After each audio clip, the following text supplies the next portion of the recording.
અવિરત વરસાદના વરસવાના કારણે સાંતલપુર તાલુકાની મેઘરાજાએ ક્યાંક ગમરૂડ્યું છે અને નીચાણવાળા વિસ્તારમાં પૂર જેવી સ્થિતિનું નિર્માણ થયું છે।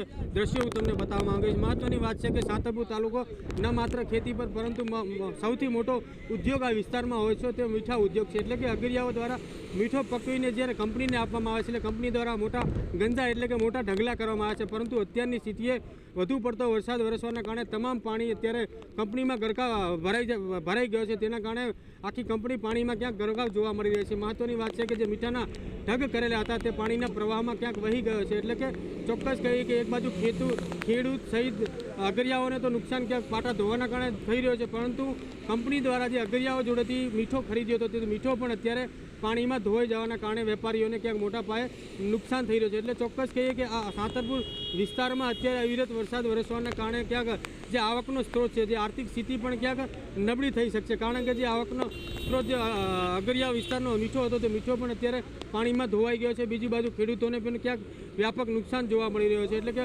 હજુ પણ આ વિસ્તારમાં અવિરત વરસાદ વરસી રહ્યો છે અને પાણીનો પ્રવાહ કંપનીઓમાં ઘૂસી જવાના કારણે મીઠાના જે ગંજા બનાવેલા છે તે પાણીમાં ધોવાઈ રહ્યા છે અને બીજી બાજુ કંપનીને પણ ક્યાંક મોટા પાયે નુકસાન જોવા મળી રહ્યું છે। હાલની સ્થિતિએ પણ આ વિસ્તારમાં અત્યારે અવિરત વરસાદ જોવા મળી રહ્યો છે અને ક્યાંક પૂર જેવી સ્થિતિનું આ વિસ્તારમાં નિર્માણ થયો છે। અશરફ ખાન, ન્યૂઝ 18, પાટણ। પાટણના સાંતલપુરમાં સાંબેલાધાર વરસાદ ખાબકતા સ્થિતિ વણસી છે। ભારે વરસાદથી સાંતલપુર પંથકમાં જળબંબાકારની સ્થિતિ છે। અનેક ગામડાઓ ડૂબી ગયા છે। મકાનોમાં ગળાડૂબ પાણી ભરાતા લોકોની મુશ્કેલી વધી છે। વવવા, દાત્રાણા, રણમલપુરા અને બકુત્રા ગામમાં અનેક લોકો ફસાયા છે, જેમાંથી 21 લોકોનું રેસ્ક્યુ કરવામાં આવ્યું છે। એસડીઆરએફની ટીમ ફસાયેલા લોકોનું રેસ્ક્યુ કરી રહી છે। ગામના તળાવો છલકાઈ જતા પાણી ભરાવાનું શરૂ થયું છે અને નીચાણવાળા મકાનો ડૂબ્યા છે। એવામાં લોકો પાણીમાં જ ફસાઈ ગયા। ગામડાઓમાં જ્યાં જુઓ ત્યાં પાણી જ પાણી છે। એવામાં લોકોની સાથે પશુઓની સ્થિતિ પણ કફોડી થઈ છે। સ્થિતિને જોતા તંત્ર પણ એક્શનમાં છે। હાલ યુદ્ધના ધોરણે લોકોને બચાવવા રેસ્ક્યુ કામગીરી કરવામાં આવી રહી છે। ફસાયેલા લોકોને બહાર કાઢવા તંત્રએ જરૂર પડે તો હેલિકોપ્ટરની મદદ લેવાની પણ તૈયારી દર્શાવી છે। અમારી તમામ ટીમો કાર્યરત છે। બધા જ અધિકારીઓ રેડ એલર્ટ ઉપર છે અને સાંતલપુરના ગામોની અંદર જ્યાં જ્યાં બચાવ કામગીરી કરવાની જરૂરિયાત હતી ત્યાંથી લોકોને લગભગ 21 જેટલા લોકોને ત્યાંથી બચાવવામાં આવેલા છે।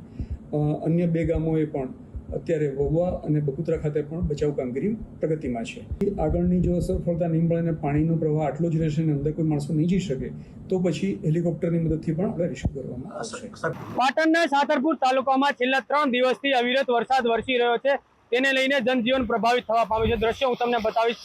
જે દ્રશ્યો બતાવવામાં આવે છે જે સાંતલપુરથી કચ્છને જોડતા નેશનલ હાઈવેના છે। અહીંયા સતત 3 દિવસથી વરસાદ વરસવાના કારણે નેશનલ હાઈવે પણ ક્યાંક બેડમાં ફેરવાયો છે। એક બાજુનો હાઈવે તમને બતાવવામાં આવીશ જ્યાં વાહન ચાલકોને હાલે પસાર થવા માટે ભારે મુશ્કેલીનો સામનો કરવો પડી રહ્યો છે। એક ઇકો ચાલક અહીંયાથી પસાર થઈ રહ્યો હતો, પરંતુ ક્યાંક જે ખાડો હતો તે ખાડોમાં ઇકો હાલ ફસાઈ ગઈ છે। પાછળના દ્રશ્ય પણ બતાવવામાં આવ્યું છે ક્યાંક એક કાર ચાલક ફસી ગયો છે અને પાછળ તમામ ગાડીઓની લાઈનો જોવા મળી રહી છે। મહત્વની વાત છે કે 3 દિવસથી અવિરત વરસાદને કારણે સાંતલપુર તાલુકાનો જનજીવન અત્યારે પ્રભાવિત થઈ ગયો છે। એટલે કે અત્યાર સુધી વરસાદીય આંકડાકીય વાત કરવામાં આવે તો લગભગ 13 ઇંચથી વધુ આ વિસ્તારમાં વરસાદ નોંધવા પામ્યો છે, જેને લઈને લોકોને પારેવાર મુશ્કેલીનો સામનો કરવો પડી રહ્યો છે। અત્યારની સ્થિતિએ જે જગ્યાએ આપણે ઊભા છીએ ત્યાં એ નેશનલ હાઈવે નો જે ડિવાઈડર છે તે ડિવાઈડર તોડી દેવામાં આવે છે, તેના કારણે આ બાજુનો પાણી આ બાજુ વહી રહ્યો છે, પરંતુ વરસાદ રોકાવાનું નામ નથી લઈ રહ્યો। તેના કારણે પાણીનો અવરાવો પણ ક્યાંક ઓછો નથી થઈ રહ્યો। એટલે કે સતત પાણીનો પ્રવાહ વધી રહ્યો છે, તેને લઈને ક્યાંક નેશનલ હાઈવે પણ એક બાજુની સાઈડ આવનારા કલાકોમાં ક્યાંક બંધ કરવાની સ્થિતિ ઊભી થઈ છે। હાલ